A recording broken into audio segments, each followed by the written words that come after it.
যুক্তরাষ্ট্রের মিশিগানে আগামী 10 থেকে 12 জুলাই অনুষ্ঠিত হতে যাচ্ছে 3 দিনব্যাপী মাল্টিকালচারাল উৎসব হ্যামটাউন সামার জ্যাম।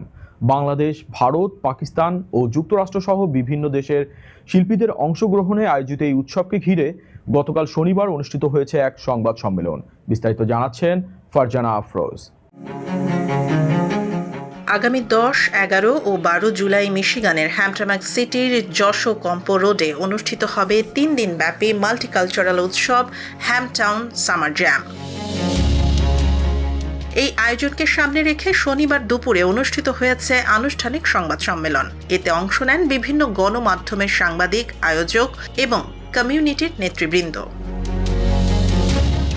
বাংলাদেশ মাল্টিকালচারাল ফাউন্ডেশনের আয়োজনে এবারের উৎসবে একই মঞ্চে গান পরিবেশন করবেন বাংলাদেশ, ভারত, পাকিস্তান ও যুক্তরাষ্ট্র সহ বিভিন্ন দেশের শিল্পীরা। অংশ নিচ্ছেন বাংলাদেশের জনপ্রিয় শিল্পী পারভেজ সাজ্জাদ সহ ভারতীয়, পাকিস্তানি, আমেরিকান এবং নিউ ইয়র্কের জনপ্রিয় শিল্পীরা। সংবাদ সম্মেলনে উৎসবের সার্বিক আয়োজন তুলে ধরেন বাংলাদেশ মাল্টিকালচারাল ফাউন্ডেশনের প্রেসিডেন্ট ইকবাল হোসাইন এবং ভাইস প্রেসিডেন্ট হিমেল হোসাইন।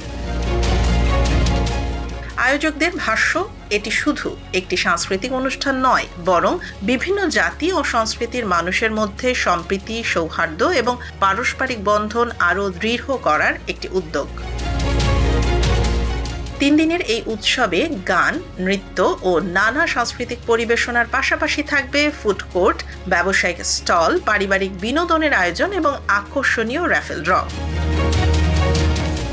অনুষ্ঠানে বক্তব্য দেন senior adviser Shahabuddin, councilman Naim Chowdhury, Zillur Rahman, Jewel Ahmed, media coordinator Rafiqul Hasan Tuhin, treasurer Emdad Hossain, media director Naji Chowdhury সহ আরও অনেকে।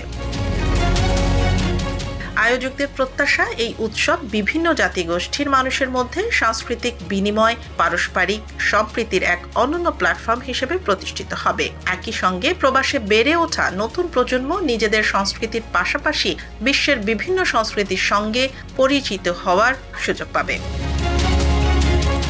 3 দিনের এই উৎসবে মিশিগান সহ যুক্তরাষ্ট্রের বিভিন্ন অঙ্গরাজ্য থেকে বিপুল সংখ্যক দর্শনার্থীর সমাগম হবে বলে আশা করছেন আয়োজকরা। এবারের আয়োজনে প্রায় অর্ধশতাধিক স্টল থাকছে। এখনও যারা স্টল নিতে আগ্রহী তাদের দ্রুত আয়োজকদের সঙ্গে যোগাযোগ করার আহ্বান জানিয়েছেন সংশ্লিষ্টরা।